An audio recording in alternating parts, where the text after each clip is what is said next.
Hello everyone and welcome to this week's broadcast. As you can see, we have a whole new setup and this is for a very good reason.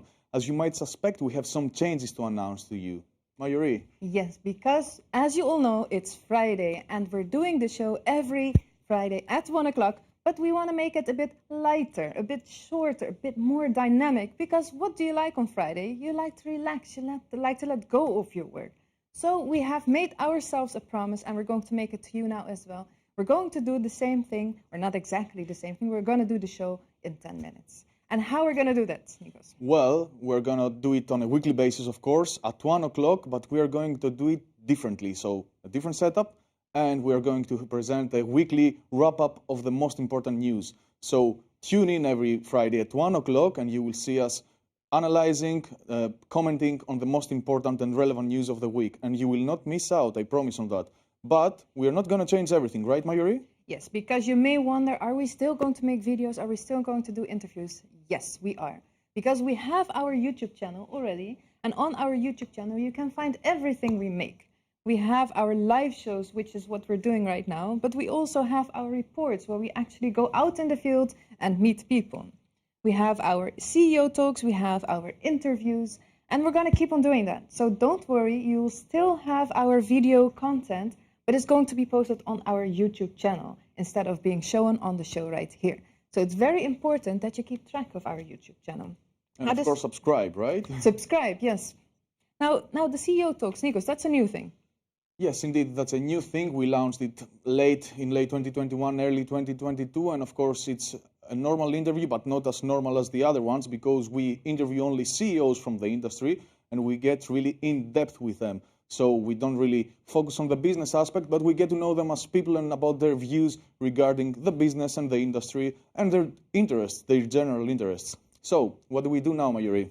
Yes, because of course we're still standing here. What are we going to do every Friday? We're going to get you or take you through the most important news of this week. So if we have a look at our website, RailFreight.com, we're going to scroll down a little bit. We see a lot of news, but what was the most important news of this week? Nikos? Well, I would like to start with the update from Lithuania. As you may already know, Lithuanian Railways banned the transport of Belarusian fertilizers as of 1st of February because of the Lithuanian government that complied with the US economical sanctions to Belarus. So as of 1st of February, the Belarusian state company Belaruskali will not be able to continue transporting its products through Belarus in cooperation with LTG Cargo. This meant that the development didn't mean that other companies should also face this kind of restrictions, but it seems that this is the case now because LTG announced yesterday that no other companies might be accepted. 3 companies from Belarus, private companies, applied to transport their fertilizer products, but LTG declined based on the input from the Lithuanian government. A 4th request is currently pending, but the situation does not seem very open for Belarusian products, on Lithuanian tracks. But we have some more news from Eastern Europe, and this is Ukraine, Majorie, right? Yes, because Ukraine was another topic that was hot this week. We have written several articles about it. The latest one is right here. What happens with Ukraine as a new Silk Road transit country? Because we all know that Ukraine is very important. It has fought very hard to get a new role on the new Silk Road.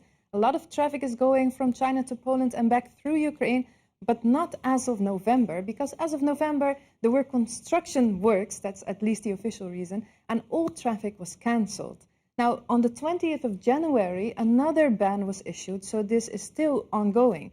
And although Ukrainian Railways has said that it's because of construction works, when you look a little bit behind the scenes and you talk to different people, everybody has a different reason but this one.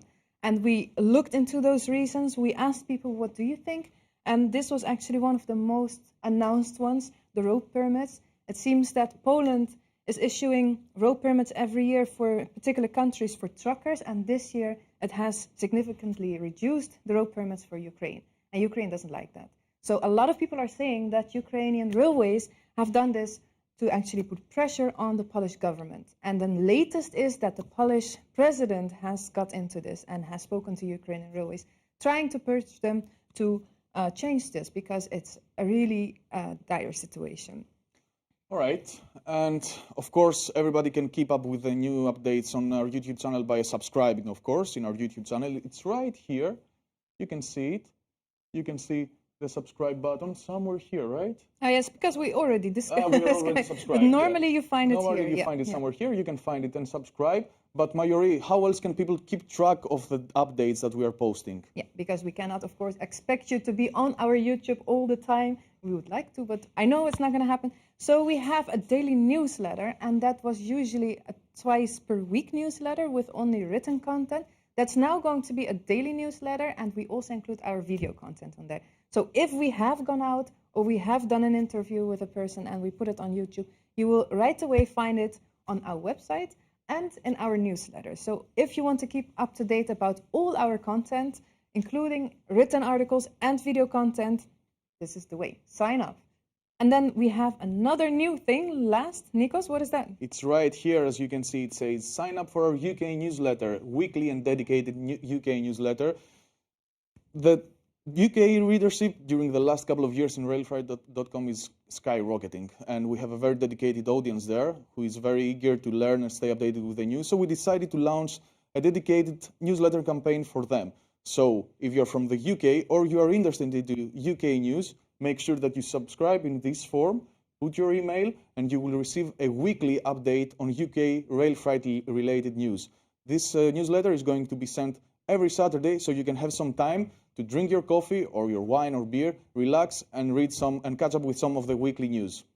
And that was all for today. That was all because we have done the 10 minutes and we want to stick to our promise, 10 minutes, not more. Let's enjoy our Fridays and have a good weekend. See you next week.